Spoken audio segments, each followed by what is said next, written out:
Assalamualaikum warahmatullahi wabarakatuh. Alhamdulillah. Alhamdulillahilladzi ja'ala al-fata quwwatan syadidan birsyitati wa anwa'in mukhtalifa wa amarna fil ukhwa. Wassalatu wassalamu ala rasulillah Muhammad bin Abdillah wa ala alihi wa sahbihi wa mawalah, amma ba'du. Dewan Hakim yang arif dan bijaksana dan kaum muslimin yang sebangsa dan setanah air yang saya banggakan. Hadirin, Albert Einstein, seorang ilmuwan terbesar abad ke-20, mengatakan, agama tanpa ilmu bagaikan orang yang pincang, ilmu tanpa agama bagaikan orang yang buta. Kalimat ini menunjukkan bahwa agama tidak hanya mendorong studi ilmiah, melainkan menjadikan riset ilmiah yang konklusif dan tepat guna. Karena didukung oleh kebenaran yang diungkapkan melalui agama. Karena agama merupakan sumber tunggal yang menjadikan jawaban pasti dan akurat. Selain daripada itu, hal ini juga menunjukkan bahwa membangun karakter bangsa tanpa panduan agama tidak akan berjalan dengan benar, tetapi justru akan membuang banyak waktu untuk mencapai hasil tertentu.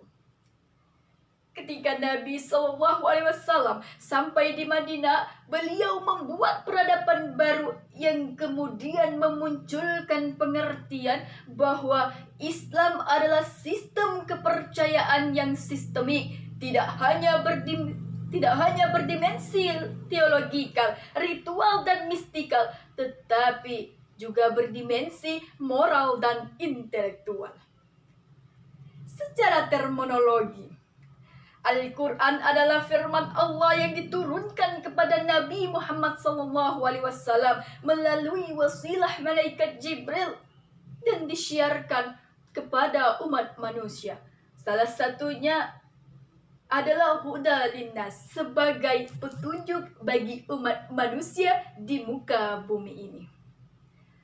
Said Nursi sebagai Renaissance of Islam mengatakan, Islam is the father of all the science and Al-Quran is the book of science. Islam adalah bapaknya ilmu pengetahuan dan Al-Quran adalah kitabnya ilmu pengetahuan. Oleh sebab itu, hadirin, dari pemaparan tersebut, perkenankan saya menyampaikan sebuah untaran syarhil yang berjudul Membangun Kepribadian Bangsa, Perspektif Al-Quran, dengan rujukan Quran Surah Ibrahim ayat 1 yang berbunyi, hadirin wal hadirat rahimakumullah. Dari penjelasan ayat tersebut, Profesor Dr. Muhammad Quraish Shihab di dalam tafsir Al-Misbah menjelaskan bahwa tentang pentingnya Al-Quran sudah dijelaskan oleh Allah Subhanahu wa Ta'ala dengan menggunakan bentuk jamak untuk kata az-zulumat yang berarti aneka gelap, sedangkan an-nur yang berbentuk tunggal. Kalimat ini mengisyaratkan bahwa kegelapan itu bermacam-macam serta beraneka ragam dan sumbernya pun banyak.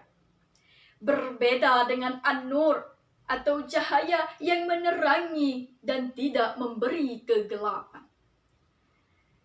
Penjelasan tentang Al-Quran sebagai penerang atau an-nur benar-benar menunjukkan bahwa antara Al-Quran dan membangun karakter bangsa terdapat hubungan yang saling mengikat.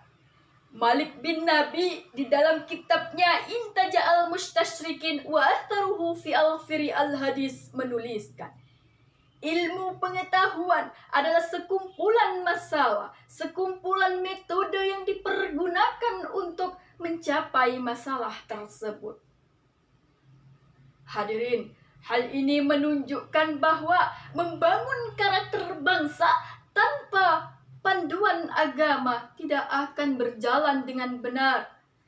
Dan membangun karakter bangsa tidak dapat dinilai dengan apa yang dipersembahkan kepada masyarakat, tetapi dapat juga diukur dengan mewujudkan suatu iklim yang dapat mendorong kemajuan membangun karakter bangsa. Hadirin, Al-Quran merupakan firman Allah yang tidak mengandung kontradiksi. Al-Quranlah yang diturunkan Allah kepada utusannya untuk sebagai petunjuk. Dan Al-Quran adalah kitab terakhir yang diturunkan oleh Allah dan berada dalam penjagaan Allah Subhanahu wa Ta'ala. Dengan demikian, kita membangun karakter bangsa mengikuti jalan Allah. Apabila jalannya bertentangan dengan agama yang diambil, maka para ilmuwan menyia-nyiakan waktu dan sumber daya serta menghalangi membangun karakter bangsa. Hadirin ar-rahimakumullah. Lalu bagaimana dinamika keilmuan dalam mewujudkan kepribadian umat Islam saat ini? Umat Islam saat ini mengalami degradasi besar-besaran. Data Badan Penelitian Internasional menyebutkan bahwa Israel yang notabene Yahudi dalam 1 juta penduduk memiliki 1.600 pakar pengetahuan. Amerika yang notabene Nasrani dalam 1 juta penduduk memiliki 160 pakar pengetahuan. Sedangkan Indonesia yang notabene mayoritas muslim terbesar di dunia dalam 1 juta penduduk hanya memiliki 65 pakar pengetahuan. Muslimnya hanya berjumlah 6 orang.